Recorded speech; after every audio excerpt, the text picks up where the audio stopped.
আসসালামু আলাইকুম সুপ্রিয় শিক্ষার্থী বন্ধুরা, তোমরা দেখতে পাচ্ছ এখানে Savar cantonment public school and college Dhaka একটা প্রশ্ন নবম দশম শ্রেণীর পদার্থবিজ্ঞান। এখানে লেখা আছে এ এবং বি দুটি বস্তু 300 মিটার দূরত্ব। এ এবং বি বস্তু দুটি বস্তু একই দিকে যাত্রা করে। এ বস্তুর স্থির অবস্থান হতে 4m/2 সমান্তরাল এবং বি বস্তু 10m/1 সমবেগে পশ্চিম দিকে যাচ্ছে। এ করার প্রশ্ন, এই বস্তুর বিবস্তু কি ধরতে পারবে কিনা গাণিতিক বিশ্লেষণ করো। এই অঙ্কটা দেখো গাইডের মধ্যে করে দিছি। হ্যাঁ দর্শক শ্রোতারা, তোমরা যারা দেখতে পাচ্ছ, যারা অভিভাবক তাদেরকে বলতেছি, দেখেন এই সোহাগ স্যার চ্যানেলে অঙ্ক সহজ করা হয়, এটা আমরা বিশ্বাস করবেন না। এখন সরাসরি প্রমাণ দেখাই। এই দেখেন অঙ্কটা করে দিচ্ছে। হ্যাঁ দেখছেন, তাহলে অঙ্কটা করে দিচ্ছে এখান থেকে শুরু হয়ে এইখানে গিয়ে শেষ হয়েছে। তাহলে কয় লাইন হলো অঙ্কের? 1 2 3 4 5 6 7 8 9 10 11 12 13 14 15 16 17 18 19 লাইন। আচ্ছা, এখন আমি কঠিন ভাবে করা আছে, আমি সহজ করে দিচ্ছি কিভাবে এটা সহজ করবেন।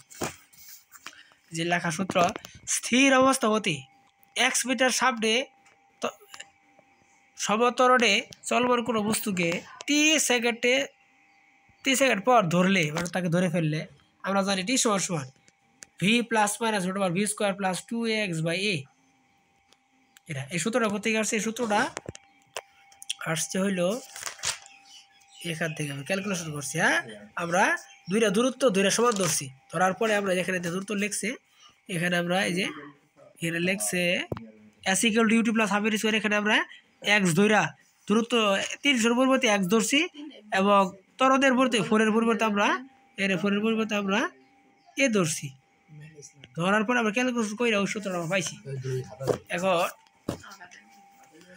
এখন দেখো এই অঙ্কের মাধ্যমে আমরা খুব সহজেই সময় বের করতে পারবো। তাহলে ভি এর বেগ সমবেগ আর ত্বরণ মান বসাই দিয়ে ক্যালকুলেশন করলেই আমাদের বারটা চলে আসে। প্লাস ধনাত্মক দিলে টি এর মান আসে 15 এবং ঋণাত্মক দিলে টি এর মান আসে -10।